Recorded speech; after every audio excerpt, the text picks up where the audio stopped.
साथ गुमराह मुँह से गुमराह। कल रात गए से लेकर अब तक क्या हुआ क्या था एयरपोर्ट पर, वो कौन जानना चाह रही है? यार एक मिनट इशफाक भाई 20 मिनट ले गया जी सर। रिलैक्स। इशफाक भाई बेसिकली आपका सवाल बड़ा पर्टिनेंट है। आप जानते हैं कि इमरान रियाज ख़ान ने पिछले 2 हफ्ते से इस्लामाबाद हाई कोर्ट में 3 पटिशन्स फाइल की। जो पहली पटिशन थे उसमें कहा कि जो साइबर क्राइम का केस तौहीन आईजी पंजाब का था, जिसको बुनियाद बना के इसका नाम PNIL PCL ECL में डाला, उसको जस्टिस ख्वाजा मोहम्मद आमिर फ़ारूक साहब the honourable chief justice Islamabad high court ने स्ट्रेट अवे सेटिसाइड किया, नाम निकाला। जो ही इमरान प्रोसीड किया एयरपोर्ट पे तो इसको रोका इस्लामाबाद एयरपोर्ट पे, और हमने फौरी तौर पर एक और कंटेम्प्ट पिटिशन फाइल की और एक और क्रेडिट पिटिशन फाइल की। और उसमें भी स्ट्रेट अवे हमें यकीन था कि ये 2 सिनेरियोज होंगे, ये नाम निकाल के दोबारा डाला होगा, ये नाम निकाला नहीं होगा। तो दोनों में अदालत ने दोबारा फिर समाअत की और फिर यही हुआ कि नाम निकाल के दोबारा नई बुनियाद पर डाला एंटी करप्शन के मुकदमे में।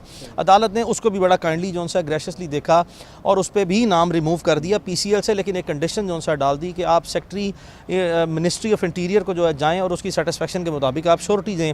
उसके बाद हमने देखा कि रियासती सतह पर जो वफाकी हुकूमत है उसके हीले बहाने शुरू हो गए कि सेक्रेटरी साहब मौजूद नहीं है 4-5 दिन। मकसद इनका ये था कि उसको हज पर ना जाने दें। उसके बाद हमने intra court appeal partial order की जो है वो की कि देखें हमने कोशिश की है कि ये हम जमा कराएं श्योरिटी सिक्योरिटी, ये ले नहीं रहे तो अदालत इसको सेटिसाइड कर दे।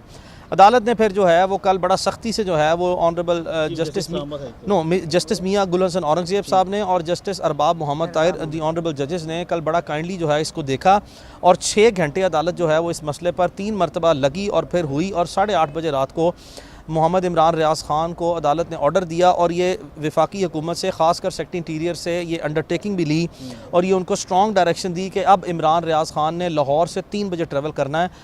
देखिए मेरी इमरान को एडवाइस ये थी कि वो इस्लामाबाद से ही ट्रैवल करे, लेकिन चूँकि पाकिस्तान में हज की फ़्लाइटें जो हैं उसकी इतनी लिमिटेड सीट्स हैं कि 5 फ़्लाइटें इमरान ने वो करवाई हैं और यकीन करें उसके 10 लाख रुपए जो उनसे हैं वो इस पे खर्च हुए हैं। उसने अपनी फैमिली के साथ बेगम के साथ ट्रैवल करना था और 5 मरतबा टिकट्स कंफर्म करा के हमने कैंसिल किए, हम उन फ़्लाइट्स को अवेल नहीं कर सके। तो फिर लाहौर की हमें आखिरी फ़्लाइट जो है वो हज की अवेलेबल थी जिस पे हमने ट्रैवल करना था, इस वजह से उसको लाहौर आना पड़ा चूँकि फ़्लाइट्स की दस्तयाबी थी ही नहीं। बहरहाल अदालत को एयरपोर्ट पहुँचे फिर क्या हुआ? हमें यकीन से, मैं पूरी ईमानदारी से कह रहा हूँ 100% हमें पता था कि कितने लोग वहाँ पर डिप्यूटेड हैं, उनके इरादे क्या हैं, वो क्या करना चाहते हैं। लेकिन उसके बावजूद जो है चूँकि ये बोनाफाइड ट्रैवल था और इमरान जो है वो उसको पता था कि मुझे गिरफ्तार कर लेंगे, लेकिन उसने चूँकि हज पे जाना था 100 रुकावटें यहीं पिछले 2-3 हफ्ते में अल्लाह ताला ने मदद की, दूर की, लेकिन इन्होंने, हमें पता था रुकावटें डालनी है तो इन्होंने रुकावट डाली। हम एयरपोर्ट की तरफ ट्रैवल किए तो मुझे ये बताएं कि अगर किसी लॉ इन्फोर्समेंट ने हमें कस्टडी